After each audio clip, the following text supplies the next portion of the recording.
Good day, everyone, and thank you for joining the web conference for Japan Display's March 2021 third quarter earnings. I am the head of investor relations and will be the moderator today. Joining us on the conference today, we have Scott Callon, our chairman and CEO, and Akihito Okochi, our chief financial officer. Okochi will start the conference with a review of the third quarter. Callon will then follow with our strategic direction.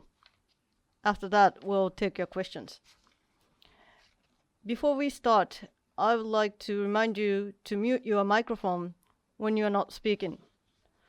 Also, a video of the presentation today will be available on our official YouTube channel, starting from later today or tomorrow. Now, Okuchi will start the presentation. Hi, my name is Akihito Okochi, CFO, and let me explain the Q3 financial result and the Q4 outlook. This is the Q3 PS summary. First of all, as for 9 months of fiscal year 20, sales were 272.5 billion Japanese yen, which was in excess of 2.7 billion Japanese yen for the sales target of 269.8 billion Japanese yen, published at the last earnings review on November 13 last year. Year-on-year sales decreased approximately 30%, mainly due to a sale decline for our major customer. The sale details will be explained on the next slide. As for P&L, gross P&L through the net loss were dramatically improved. Gross P&L was positive, 4.9 Japanese billion yen. Operational loss and net loss were substantially decreased due to a structural reform in 2019. And a gain on sale of Hexham plant in October last year. EBITDA loss was also dramatically reduced by half. As for Q3 3-month P&L, please you can take a look at on the right-hand side. Same as the previous comments, sales were 72.7 Japanese billion yen, in excess of the Q3 target of 70 billion Japanese yen as of November 13 last year. We could manage production against material procurement difficulties like a semiconductor. And the operational loss was 8.7 billion Japanese yen, which was 1.3 billion yen better than Q3 target of Japanese 10 billion Japanese yen. As publicly announced, we sold the Hexham plant to Sharp and to one of main customer as of October 1st, and the gain on sale was 18.6 billion Japanese yen, and foreign exchange gain was 5.6 billion Japanese yen respectively. And net income after tax was 13.4 Japanese billion yen. This is the slide for sales by product category we've been using so far. As for mobile, which is mainly displays for smartphones, although sales to Chinese OEM set makers increased, since our Western customer have been continuously shifted to OLED for smartphone, sales decreased approximately 70% quarter to quarter. As a result, mobile business share was below 50%. As for displays for automotive, on the middle side, year-on-year sales dropped 12%. However, the business has been recovered from the COVID-19 effect since second quarter. Quarter 1 sales were 14.8 billion Japanese yen, but quarter 2 and quarter 3 sales were 24 billion Japanese yen respectively, which was better than our business plan, which was built before COVID-19. We've been continuously and closely monitoring any potential negative impact by the recent semiconductor shortage. Finally, no mobile, which are LCD for VR, digital still camera, nor PC and OLED for smartphones. Year-on-year sale increased 27% due to increased orders for OLED for wearables and ultra-high resolution LCD for VR. Quarter-to-quarter sales slightly decreased to 15 billion Japanese yen. Next slide is P&L. I will not cover the details here because I have already explained the details mostly. As for 3 months time frame on the right hand side of this slide, sales were 72.7 Japanese billion yen as explained earlier. Operating loss was 8.7 billion. I will explain the details on the next slide. The breakdown of non-operating and extraordinary items are described on the bottom of this slide. Gain on sale for the Saksan plant, as I explained later. I will skip the details for 9 months P&L here. I will explain the details of the change in operating income by next slide. This is the waterfall chart of the operating income. The left-hand side shows the change from the previous year, and the right-hand side shows the change from the previous quarter. As for previous year, since the sales substantially dropped by approximately 50% to 72.7 billion Japanese yen from the 150 billion yen, and the product mix was worsened. Operating income decreased by the 15.8 billion yen. We made a continuous effort to cut the manufacturing fixed costs by 3.7 billion yen, and operating loss resulted in 8.7 billion Japanese yen. As for previous quarter, same as for the previous year, since sales dropped to 72.7 billion from 111.8 billion, and product mix worsened. Operating income 77.2 billion decreased, and SGA, including logistics costs, increased due to the COVID-19 effect. As a result, operating loss was 8.7 billion. The section as of 1.5 billion was mainly inventory difference. Next slide shows the balance sheet and the cash flow summary. As for balance sheet, our balance sheet is being healthy right now. We always prioritize our cash, and the cash balance was 54.2 billion, which is an increase of the 4.4 billion from September end, which is equivalent to more than double of the monthly sale of 24 billion. Our net assets increased to 37 billion, mainly due to the gain on sale of the Haksan plant. Shareholders' equity ratio increased 8% to 14 to 5%. Our balance sheet. And as for cash flow, operating cash flow has dramatically improved from the previous year, mainly due to net income improvements, and also the investment cash flow was reduced by cutting capex by half. As a result, the free cash flow deficit was only 1.16 compared to the previous year. Although actual numbers are not described in this slide, free cash flow for quarter 3 months time frame was 4.9 billion positive, same as quarter 2. Finally, I explain the quarter 4 outlook here. please take a look at the middle part on the left-hand side. Our quarter 4 sales forecast is 70 billion yen, same as the quarter 3 forecast. And operating loss is expected to be 11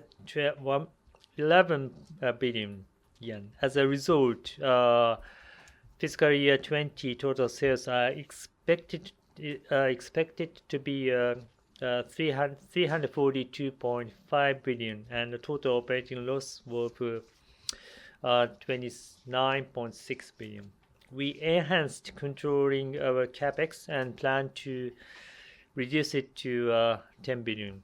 Yeah. Same competition will be the sales competition will be the same in quarter 3. However, we assume sales will decline from quarter 3 actual for smartphones or wearables, VR, and any other devices, mainly due to the impact of the global shortage of semiconductors on production at JDI and its customers.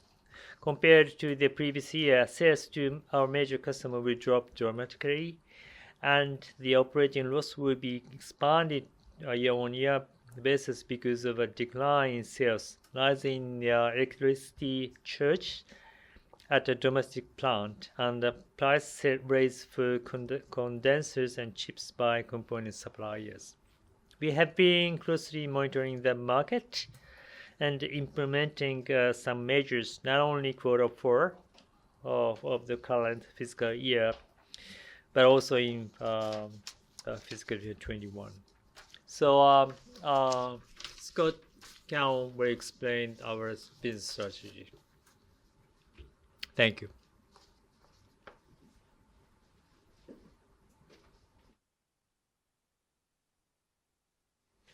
Hi, everybody. I'm Scott Callan. Thanks so much for joining today. We're grateful for your time.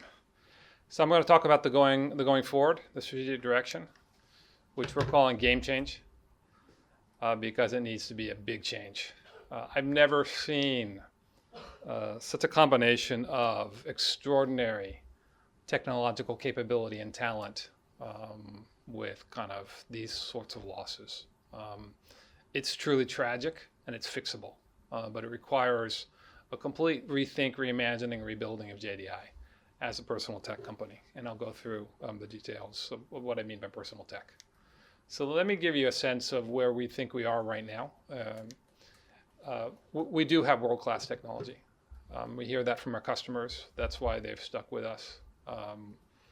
We continue to be on the leading edge of a broad variety of product segments, delivering capabilities that other companies in the world cannot.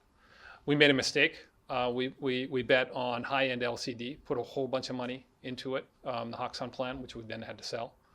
But we have a leading edge OLED capability. The reason why we're not big in OLED is because we ran out of money, because we put the money into high-end LCD. But for example, in the auto display area, the major emerging technology, or one of them is heads-up display.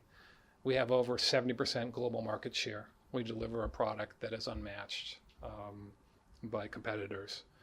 In the VR space, for example, we have high-end technology that again is unmatched. We have 73% global market share in there.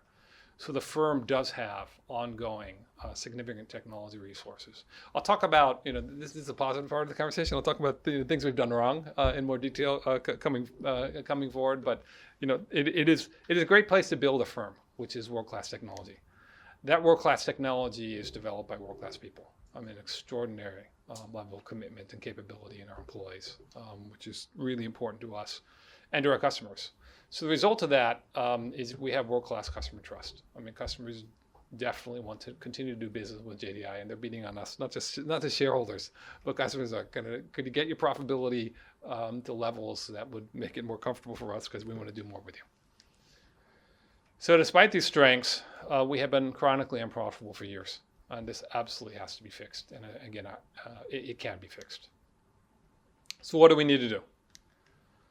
The first thing is rethink, reposition, rebuild based on first principles. And by first principles, I mean, let's just start from the very beginning. What are our strengths? How do we deploy them in what business, product, and service sectors? What's the competitive differentiation? What's the business model? What's the profitability you generate from that? And at heart, we exist to serve customers in the world. So that will drive kind of everything that underpins everything and the choices that we're going to make going forward. So the second thing is we're going to go all in on being different. People talk about wanting to be competitively differentiated from a business model perspective because it's the right way to get profitability. I think we all understand that. Competition erodes returns. It's also really important from a social purpose perspective. If we're the fourth company kind of delivering some product or service to customers in the world, I'm sorry, why is it that we're useful and necessary? So having something that is truly emphatically, defiantly, radically unique is really important to deliver on profitability and our desire to serve the world. And we're going to go all in on that. Third, we need to radically restructure. We need to cut costs. And not just in, we have these costs and we should try to take them down 10 to 20 to 30%. It's much more zero-based than that, what we're going to be doing going forward. It's literally, why do we even have this cost? Why do we have this functionality? If we don't need it, we're going to get rid of it. It is going to be a dramatically different approach to cost control. We need to match the organization to the opportunity. This is not only across the firm, but across kind of product segments. We had huge business from a major customer. That business has largely gone away on the LCD side.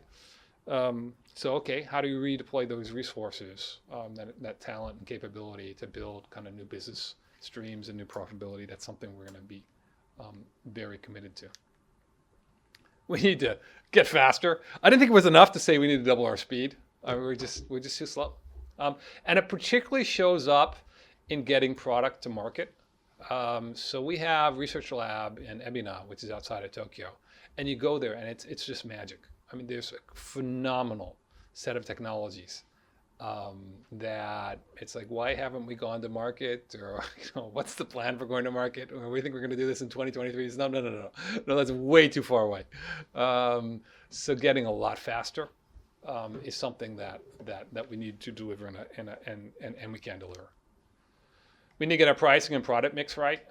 So in many cases, we are, because we have unique technology capabilities, we are, and particularly in autos, in many cases, a sole supplier. So we're clearly creating significant value for our customers, and yet we're not making money.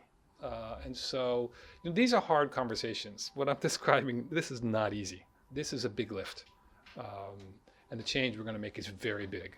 But it does give us an opportunity to create a very different set of earnings and profitability. Meaning, if we're creating value for our customers and yet we're losing money on it, we literally are going through a process right now, product by product, customer by customer, to figure out what's profitable, what's not, and stuff that's not profitable.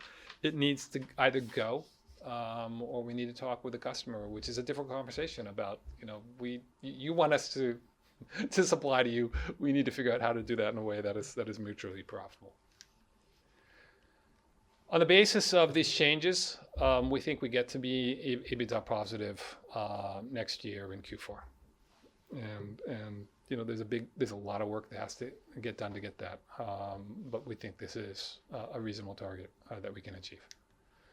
We're not going to just do that.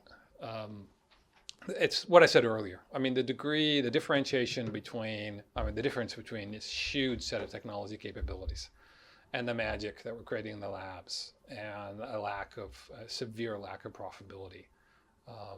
It's just tragic, and it's fixable. So we're going to build new businesses. We're going to deploy our deep technology strengths in radically new ways. We're going beyond displays. We're going beyond our existing business models. We care about getting it right for people, so it's going to be centered on people's needs. And that's why we call ourselves a personal tech company. I mean, what we have done over time, we will continue to do. And when you think about it, a smartphone is something that has become integral to people's lives. Displays are foundational technology for modern life. And we're going to go beyond displays. I mean, our key other product set is in the sensor area, and we're going to be doing things there. But we want to deliver kind of value for people. So it's smartphones. We're huge in autos, and there's a bunch of us kind of all banging away. We're probably still number one in the auto sector globally. And yet, we deliver the technology not for the autos, but for the drivers, for the passengers. So we will continue the wearable space. We will continue to be intimately building products that are intimately connected to people's lives and making them better.